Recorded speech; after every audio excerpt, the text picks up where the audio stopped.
नमस्कार, 10 कदम में आपका स्वागत है। मैं हूं अनुपम। प्रदेश की हर छोटी बड़ी खबरों को लेकर के लखनऊ से बड़ी खबर इस वक्त आ रही। गोमती रिवर फ्रंट घोटाले में सीबीआई की बड़ी कार्रवाई देखने को मिली है। कई जगहों पर सीबीआई की छापेमारी चल रही है। इस वक्त की यह बड़ी खबर, रिवर फ्रंट घोटाले में करीब 190 लोगों के खिलाफ एफआईआर दर्ज की गई है। सीबीआई लखनऊ की एंटी करप्शन ब्रांच ने यहां पर यह एफआईआर दर्ज की है। रिवर फ्रंट घोटाले में उत्तर प्रदेश, राजस्थान और पश्चिम बंगाल में 40 ठिकानों पर एक साथ सीबीआई की टीम छापेमारी कर रही है। यूपी में 6 आरोपियों के ठिकानों पर यह छापेमारी हो रही है। उत्तर प्रदेश में लखनऊ के अलावा नोएडा, गाजियाबाद, बुलंदशहर, रायबरेली, सीतापुर, इटावा, आगरा में यहां पर सीबीआई की टीम छापेमारी कर रही है। बड़ी खबर इस वक्त की उत्तर प्रदेश की, आज की सबसे अहम और बड़ी खबर। ऋषभ मणि बातचीत करने के लिए हमारे संवाददाता हमारे साथ जुड़ रहे हैं। ऋषभ, क्या जानकारी आपको मिल पा रही है? कहां कहां पर यह छापेमारी चल रही है और किन किन लोगों की तलाश में है सीबीआई की टीम?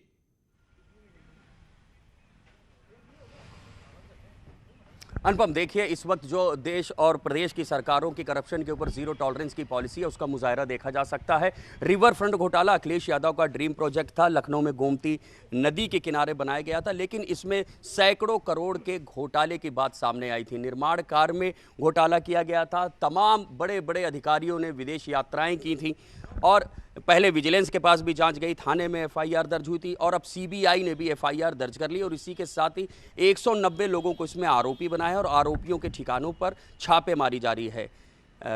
राजस्थान में है ये छापेमारी, उत्तर प्रदेश में है और यूपी के 7 शहरों में आगरा, बुलंदशहर, नोएडा, गाजियाबाद, इटावा, सीतापुर में छापेमारी जारी है। हम इस वक्त राजधानी लखनऊ का गोमती नगर का विपुल खंड इलाका है, यहाँ पर छापेमारी चल रही है। अखिल रमन, आप देख सकते हैं उनकी नेम प्लेट पे भी लिखा हुआ था इंजीनियर अखिल रमन, जो उस वक्त सुपरिटेंडेंट इंजीनियर थे सिंचाई विभाग के। सिंचाई विभाग के ऊपर आरोप है कि बगैर तमाम मंजूरियों को लिए हुए इसकी लागत बढ़ाई जाती रही। एनजीटी की ओर से भी कुछ सवाल जवाब किए गए थे, जब उनके जवाब नहीं भी मिले थे, इसके बावजूद निर्माण कार्य जारी रहा और इसकी लागत बढ़ाई जाती रही। तमाम ऐसे निर्माण थे जिसकी परमिशन नहीं थी, जो नहीं बनने चाहिए थे, बावजूद इसके वो निर्माण बनते रहे। जैसे ही 2017 में सूबे में योगी की सरकार आई है, उन्होंने खुद विजिट की थी रिवर फ्रंट की और इसके बाद उन्होंने कहा था अगर इसमें घोटाला हुआ है तो इसके लिए जो भी लोग जिम्मेदार हैं उनके खिलाफ सख्त कार्रवाई की जाएगी। लखनऊ के अलावा भी उत्तर प्रदेश के कई शहरों में छापेमारी चल रही है, वहां से क्या अपडेट मिल पा रहा है? देखिए, मुझे जानकारी जो मिल रही, 16 इंजीनियर्स हैं तत्कालीन जो सिंचाई विभाग में पोस्टेड थे। वो सीतापुर में किसी का आवास है, किसी का बुलंदशहर में, किसी का इटावा में, किसी का नोएडा का, किसी के गाजियाबाद में। तमाम नामों का खुलासा भी धीरे धीरे सीबीआई की ओर से होगा। राजधानी लखनऊ में ये जो छापेमारी हुई है, अखिल रमन जो उस वक्त के सुपरिटेंडेंट इंजीनियर थे, उनके घर पर इस वक्त छापेमारी चल रही है। सीबीआई अंदर मौजूद है और उस वक्त के जो भी कागजात हैं उनको इकट्ठा करने की कोशिश की जा रही है। जो हमें जानकारी मिली है, करीब 1.5 घंटे पहले सीबीआई के आवास में आ चुकी है और अंदर पूछताछ चल रही है। हालांकि हमने उनके एक किराएदार से बात की थी तो वो इस बात से नकार रहे थे कि उनको कोई जानकारी नहीं है, लेकिन आसपास लोगों ने ये बात कंफर्म की है कि अंदर सीबीआई की एक टीम मौजूद है जो अखिल रमन उनके परिजनों से पूछताछ कर रही है इस घोटाले के मद्देनजर। एक सीबीआई ने बड़ी कार्रवाई की है और बिल्कुल बिल्कुल ऋषभ, आप नजर बना के रखिए, आगे भी हम आपसे अपडेट लेते रहेंगे। ऋषभ मणि त्रिपाठी हमारे संवाददाता इस वक्त की बड़ी खबर पर हमें अपडेट दे रहे थे।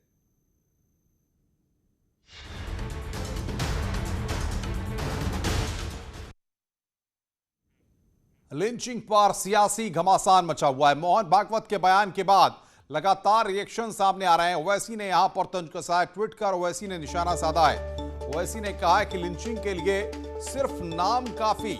लिंचिंग हिंदुत्व सोच का अटूट हिस्सा। लिंचिंग को लेकर मोहन भागवत ने दिया था बयान। मोहन भागवत ने कहा था कि लिंचिंग करने वाले हिंदू नहीं हो सकते। तो यहां पर ओवैसी ने इस पर तंज कसा है। मोहन भागवत के बयान पर ओवैसी ने ट्वीट कर निशाना साधा है। उन्होंने कहा है कि लिंचिंग करने वाले अपराधियों को गाय भैंस में फर्क नहीं पता होगा। कत्ल करने के लिए जुनैद अखलाक, पहलू अकबर, अलीमुद्दीन के नाम ही काफी थे। ये नफरत हिंदुत्व की देन है। इन मुजरिमों को हिंदुत्ववादी सरकार की पुष्टपनाही हासिल है। कायरता, हिंसा और कत्ल करना गोडसे की हिंदुत्व वाली सोच का अटूट हिस्सा है। मुसलमानों की लिंचिंग भी इसी सोच का नतीजा है। केंद्रीय मंत्री के हाथों अलीमुद्दीन के कातिलों की गुलपोशी हो जाती है। अखलाक के हत्यारे की लाश पर तिरंगा लगाया जाता है। आसिफ को मारने वालों के समर्थन में महापंचायत बुलाई जाती है, जहां भाजपा का प्रवक्ता पूछता है कि क्या हम मर्डर भी नहीं कर सकते।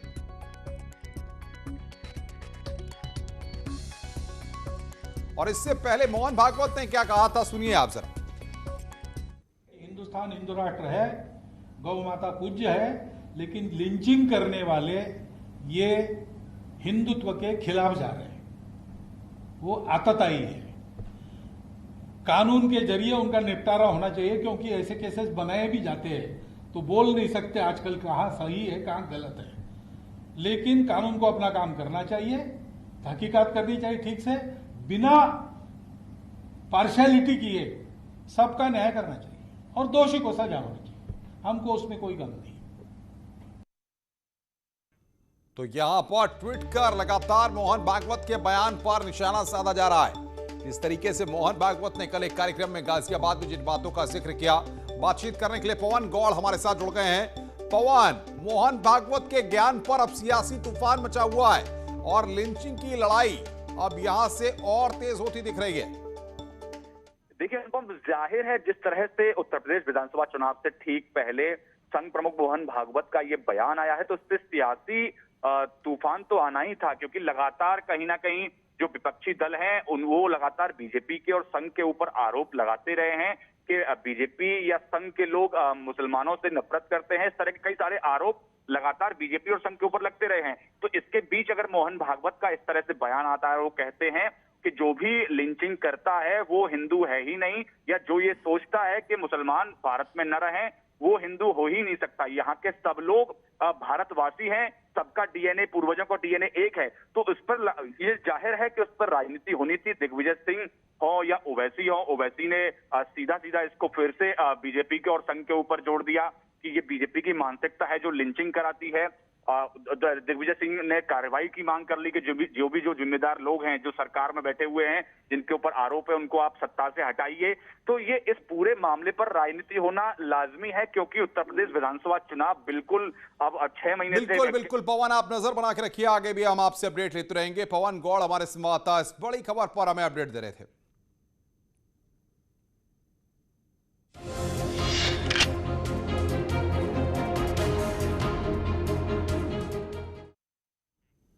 लगातार कोरोना के कम होते मामलों के बीच योगी सरकार ने लोगों को अब और राहत देने का ऐलान किया है। आज से सिनेमा हॉल, मल्टीप्लेक्स के साथ जिम और स्टेडियम भी खुल गए हैं, लेकिन इन सभी जगहों में कोविड प्रोटोकॉल का सख्ती से पालन करना होगा। दरअसल सिनेमा हॉल और जिम मालिक कई दिनों से सरकार से गुजारिश कर रहे थे कि अब हालात सामान्य हो रहे हैं, इसलिए उन्हें कोविड नियमों के साथ सिनेमा हॉल और मल्टीप्लेक्स खोलने की इजाजत दी जाए। कई महीने बाद सिनेमा हॉल और मल्टीप्लेक्स खुलने से वहां पर रौनक लौट आई है।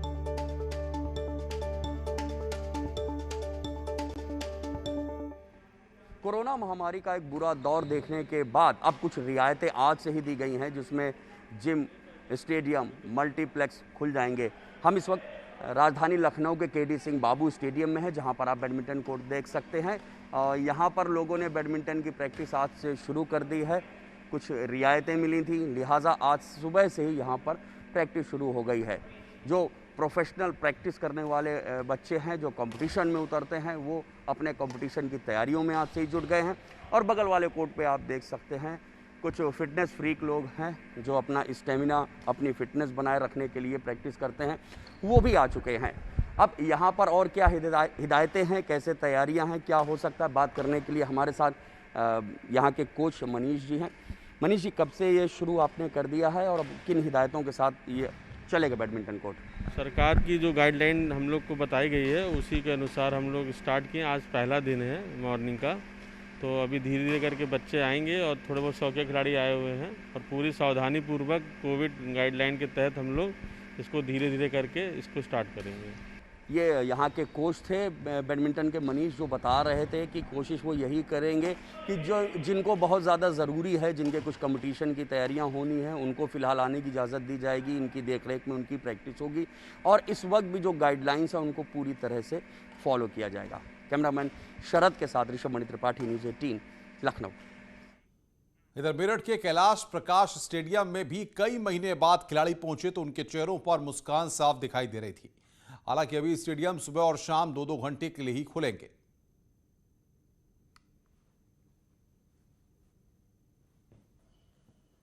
कोरोना के घटते संक्रमण के साथ उत्तर प्रदेश सरकार ने अब जिम्स, मॉल्स और स्टेडियम खोलने की अनुमति दे दी है।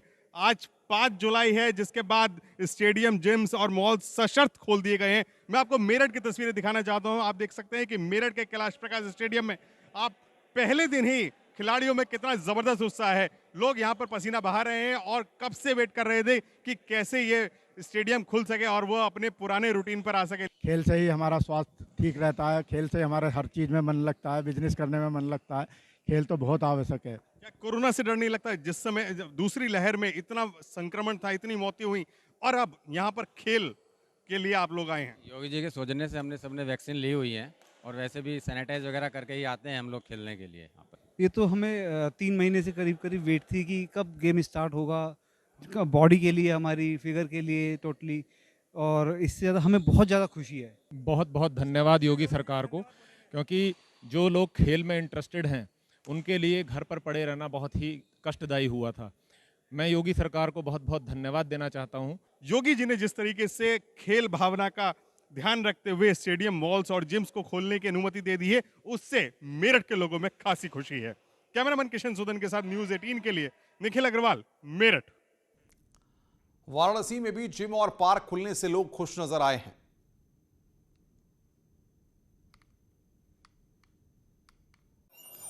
उत्तर प्रदेश में आज रेस्टोरेंट, मॉल और पार्क पूरी तरीके से खोल दिए गए हैं। हम इस वक्त वाराणसी के शहीद उद्यान पार्क में हैं। वहां का नज़ारा आपको दिखाते हैं कि सुबह से ही यहां पर बच्चों के लिए एक सुनहरा अवसर दिख रहा है, क्योंकि कई दिनों बाद ऐसा हुआ है जब बच्चे इस पार्क में आकर के खेल रहे हैं, झूला झूल रहे हैं, एक्सरसाइज कर रहे हैं। तो वहीं कई बुजुर्ग और कई युवा भी हैं जो मॉर्निंग वॉक के लिए यहाँ पर आए हुए हैं। हालांकि उनकी संख्या भले ही कम दिख रही है, लेकिन बच्चों की संख्या काफ़ी ज़्यादा दिख रही है। कुछ बच्चे हैं, बड़े तो कम है, लेकिन बच्चों से बात करते हैं। बेटा, कितना आनंद आ रहा है घूमने में आज यहाँ पर? इतने दिन बाद, पहले तो मास्क ऊपर लगाइए आप, कितने दिन बाद आ रहे हैं आप पार्क में, कितना एंजॉय कर रहे हैं? बहुत एंजॉय कर रहे हैं हम लोग। कितनी खुशी की बात है, पार्क खुल गई। बहुत दिन बाद खुली आज पार्क, बहुत मजा आ रहा है हम लोग को पार्क में।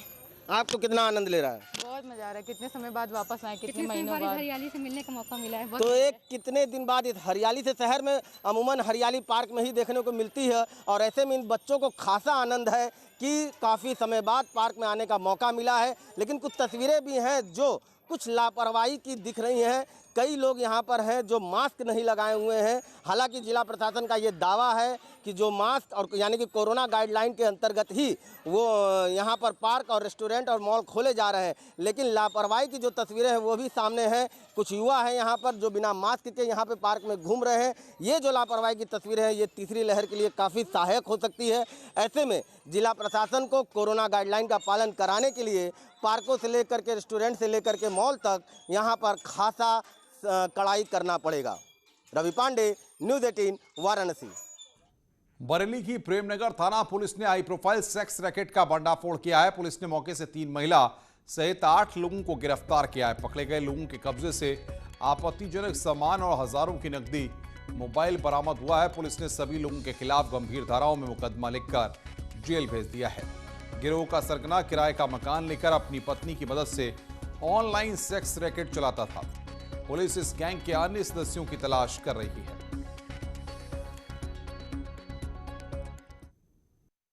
थाने से फोर्स, चौकी की फोर्स जब उनके मकान पे गई और वहां दबिश दी, तो वहां से कुल 8 लोगों को, जिसमें 5 पुरुष और 3 महिला गिरफ्तार हुई। उनको जब थाने पर लाया गया, उनसे विशेष पूछताछ की गई, तो जो अभियुक्तगण हैं उनके द्वारा यह स्वीकार किया गया कि धनार्जन हेतु वो इस अनैतिक देह व्यापार का कार्य संपादित कर रहे थे। हम ये गहन पूछताछ कर रहे हैं कि ये लोग इस कार्य को कितने दिनों से संपादित कर रहे थे और इसमें और कौन कौन लोग इसमें सम्मिलित है, इसकी जानकारी की जा रही है। इस संबंध में थाना प्रेमनगर पे मुकदमा पंजीकृत कर लिया गया है। अन्य विधिक कार्रवाई इसमें सुनी। बस्ती जिले के गौर थाना इलाके के रहने वाले 65 साल के एक शख्स की अज्ञात बदमाशों ने हत्या कर दी।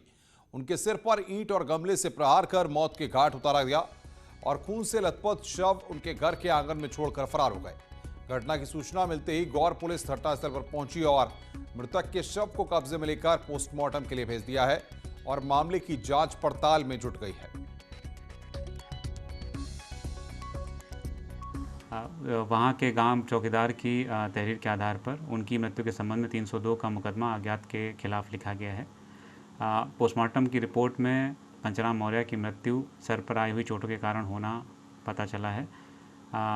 पुलिस सभी पहलुओं पर ध्यान दे रही है। अपनी मृत्यु से पूर्व पंचराम मौर्य ने अपने पुत्रों पर संपत्ति के विवाद को लेकर के एक कंप्लेंट भी थाना गौर पर दी थी। पुलिस अभी सभी पहलुओं पर देख रही है और सभी से पूछताछ कर रही है। शीघ्र इस घटना का अनावरण किया जाएगा। बढ़ाएगा जोश जब ओलंपिक में उतरेंगे मैन इन ब्लू। आप भी पहनिए टीम इंडिया वाला टी शर्ट, जानिए इसे जीतने का क्लू। बस स्क्रीन पर दिख रहे QR कोड को स्कैन करें और क्विज में भाग लें।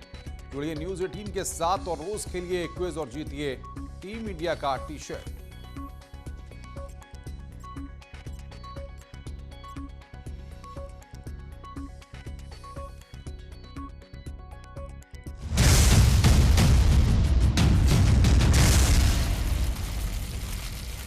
इस न्यूज हेडलाइंस के प्रायोजक एसी चाहिए वैल्यू प्लस आइए। वैल्यू प्लस रिश्ता विश्वास का।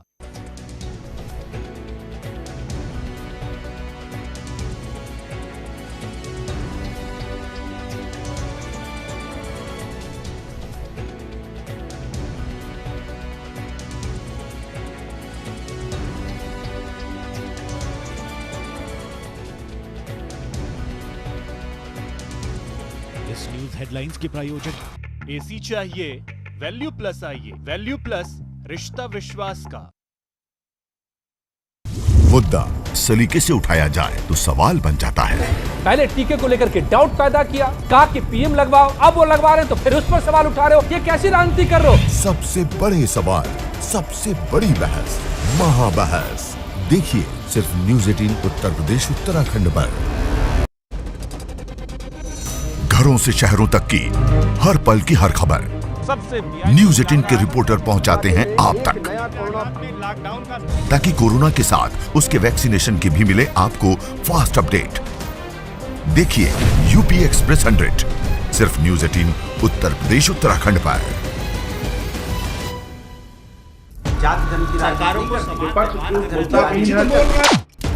मुद्दा भटका दिया जाए तो शोर बन जाता है। ये बीजेपी की फर्जी वैक्सीन नहीं है ना, ये मान लिया आपने। मुद्दा सलीके से उठाया जाए तो सवाल बन जाता है। पहले टीके को लेकर के डाउट पैदा किया, कहा कि पीएम लगवाओ, अब वो लगवा रहे हैं तो फिर उस पर सवाल उठा रहे हो। ये कैसी राजनीति कर रहे हो? सबसे बड़े सवाल, सबसे बड़ी बहस, महाबहस देखिए सिर्फ न्यूज 18 उत्तर प्रदेश उत्तराखंड पर। घरों से शहरों तक की हर पल की हर खबर न्यूज 18 के रिपोर्टर पहुंचाते हैं आप तक, ताकि कोरोना के साथ उसके वैक्सीनेशन की भी मिले आपको फास्ट अपडेट। देखिए यूपी एक्सप्रेस 100 सिर्फ न्यूज 18 उत्तर प्रदेश उत्तराखंड पर।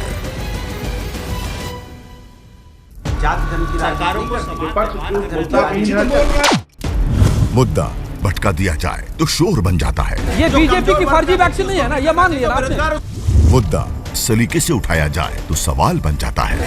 पहले टीके को लेकर के डाउट पैदा किया, कहा कि पीएम लगवाओ, अब वो लगवा रहे हैं तो फिर उस पर सवाल उठा रहे हो। ये कैसी राजनीति कर रहे हो? सबसे बड़े सवाल, सबसे बड़ी बहस, महाबहस देखिए सिर्फ न्यूज 18 उत्तर प्रदेश उत्तराखंड पर।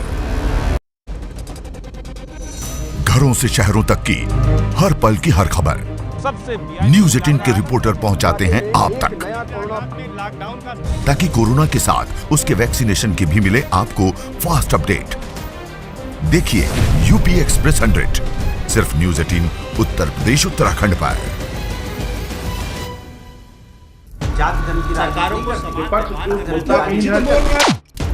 मुद्दा भटका दिया जाए तो शोर बन जाता है। ये बीजेपी की फर्जी वैक्सीन नहीं है ना, ये मान लिया आपने। मुद्दा सलीके से उठाया जाए तो सवाल बन जाता है। पहले टीके को लेकर के डाउट पैदा किया, कहा कि पीएम लगवाओ, अब वो लगवा रहे हैं तो फिर उस पर सवाल उठा रहे हो। ये कैसी राजनीति कर रहे हो? सबसे बड़े सवाल, सबसे बड़ी बहस, महाबहस देखिए सिर्फ न्यूज 18 उत्तर प्रदेश उत्तराखंड पर। इस न्यूज हेडलाइंस के प्रायोजक पेट सफा आयुर्वेदिक जूस। पेट सफा हर रोग दफा।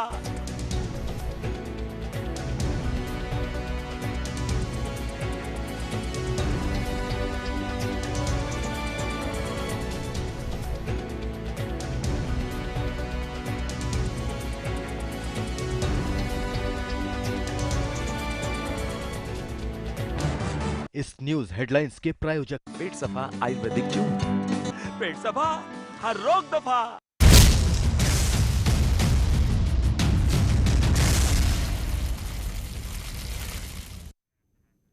बड़ी खबर झांसी से है, जहां पर एनकाउंटर हुआ। 4 बदमाशों से पुलिस की मुठभेड़ हुई है।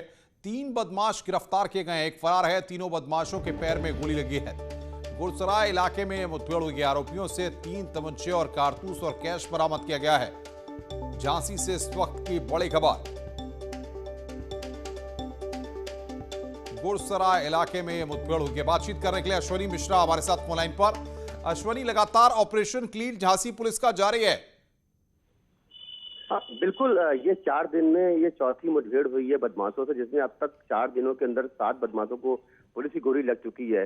बीती रात पुलिस को सूचना मिली कि 2 बाइक पे 4 बदमाश किसी बड़ी वारदात की फिराक में घूम रहे हैं। इसके बाद एसओजी और स्थानीय पुलिस ने सभी बदमाशों की घेराबंदी करी। दोनों तरफ से ताबड़तोड़ फायरिंग शुरू हो गई है। 3 बदमाशों को पैर में गोली लगी है। इसके बाद इनका एक जो साथी था वो भागने में कामयाब हो गया है। बताया जा रहा है कि ये बीते दिनों गुरसराय इलाके में एक बैंक से 3,20,000 की टप्पेबाजी हुई थी। इन बदमाशों का उसमें भी हाथ था। इसके अलावा तमाम जो बड़ी बड़ी वारदातें हैं तीनों बदमाशों ने यूपी, एमपी, राजस्थान में करी हुई हैं। तो फिलहाल एक बड़ी सफलता पुलिस के हाथ लगी है। लगातार जो एनकाउंटर, हाफ एनकाउंटर बदमाशों के हो रहे हैं पुलिस के द्वारा, इसको लेकर के आम जनमानस में काफी राहत है। वहीं बदमाश काफी घबराए हुए हैं। तो कुल मिलाकर के 4 दिनों के अंदर चौथी मुठभेड़ हुई है, जिसमें 7 बदमाशों को अब तक गोली लग चुकी है।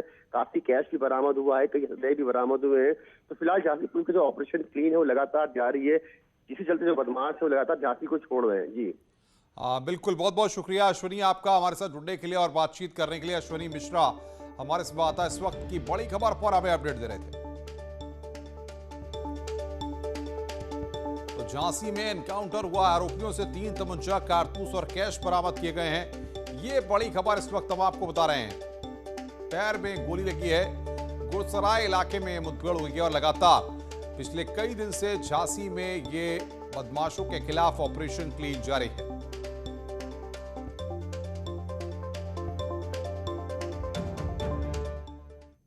और बड़ी खबर की बात कर रहे हैं, मुश्किल में है भगोड़ा आईपीएस मणिलाल पाटीदार के घर की आज कुर्की होगी। राजस्थान के डूंगरपुर में घर की कुर्की होगी। प्रयागराज से एसआईटी राजस्थान के लिए रवाना हुई है। ये बड़ी खबर, आईपीएस पाटीदार की मुश्किल यहां पर बढ़ेगी। अब पाटीदार के घर की आज कुर्की होगी। राजस्थान के डूंगरपुर में घर की कुर्की होगी।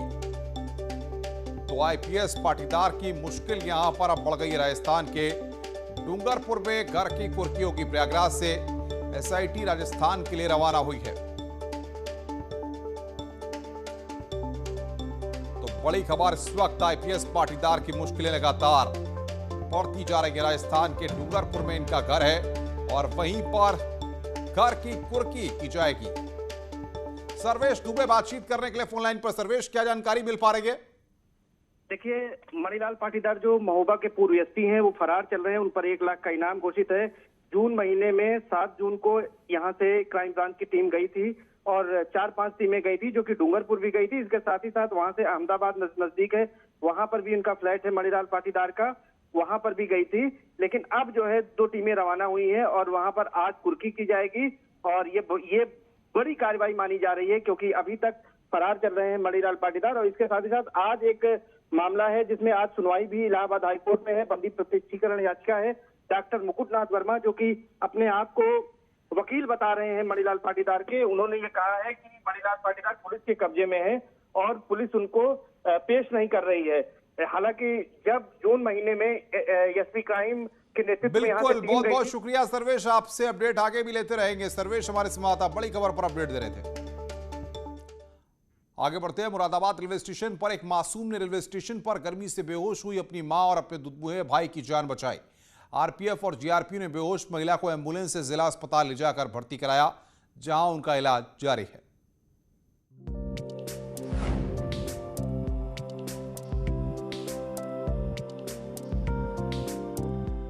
ये छोटी सी मासूम नासमझ अपनी ही धुन में मस्त जरूर दिख रही है, लेकिन इस बच्ची ने जो किया वो बड़े बड़े भी नहीं कर सकते।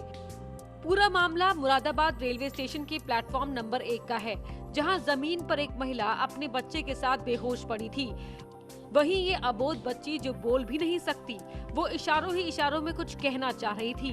जिसे वहां तैनात आरपीएफ की महिला कर्मियों ने समझा और बच्ची के पीछे पीछे चलने लगे। बच्ची आरपीएफ को जमीन पर पड़ी अपनी मां के पास ले गई, जहां आरपीएफ ने महिला और बच्चे को अस्पताल में एडमिट कराया, जहां उनका इलाज चल रहा है।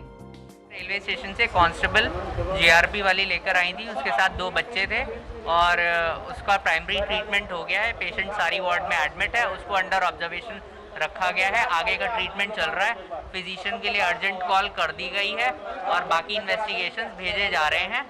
जैसे भी उसकी हालत में कुछ सुधार होगा तो फिर रिपोर्ट करेंगे। मासूम बच्ची ने अपनी सूझबूझ से अपनी मां और भाई की जान बचाई, जिसकी हर तरफ तारीफ हो रही है। लेकिन तारीफ उन महिला पुलिस कर्मियों की भी करनी होगी जिन्होंने बच्ची को नजरअंदाज नहीं किया और उसके इशारों को समझकर उसकी बात सुनी। मुरादाबाद से फरीद शम्सी की रिपोर्ट।